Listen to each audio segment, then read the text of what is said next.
صحیح بخاری کی روایت ہے، سرور دو عالم صلی اللہ علیہ وآلہ وسلم تشریف فرما تھے، صحابہ کرام بھی بیٹھے ہوئے تھے، ایک آدمی سامنے سے گزرا،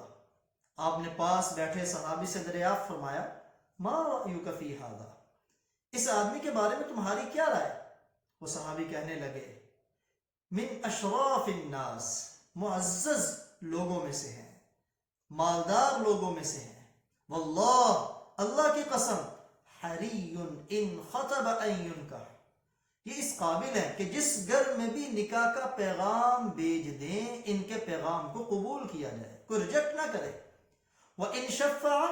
أَن يُشَفَّعَ، اور اگر یہ کسی معاملے میں کسی کی سفارش کریں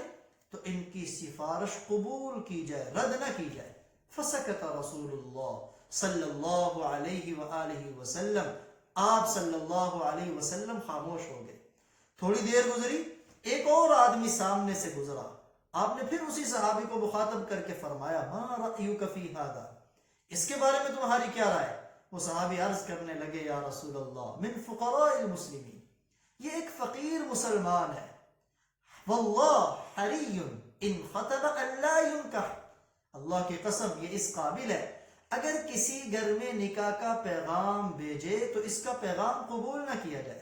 وَإِن شَفَّعَ أَلَّا يُشَفَّعَ، اور اگر کسی معاملے میں کسی کی سفارش کے لیے کھڑا ہو جائے تو اس کی سفارش قبول نہ کی جائے، اور اگر مجلس لگی ہو، لوگ آپس میں کسی مسئلہ پر گفتگو کر رہے ہوں، یہ اپنی رائے دے، بات کرے، اس کی بات کو توجہ نہ دی جائے۔ آپ صلی اللہ علیہ وسلم نے جب دونوں کے بارے میں حالات کو سن لیا تو مخاطب کر کے فرمایا یہ جو غریب مسلمان ہے، خدا کی قسم جو پہلے امیر مسلمان گزرا ہے، جو امیر گزرا ہے، اگر ان جیسوں سے ساری دنیا بھر جائے تو یہ غریب مسلمان اللہ کو ان سب سے زیادہ محبوب ہے۔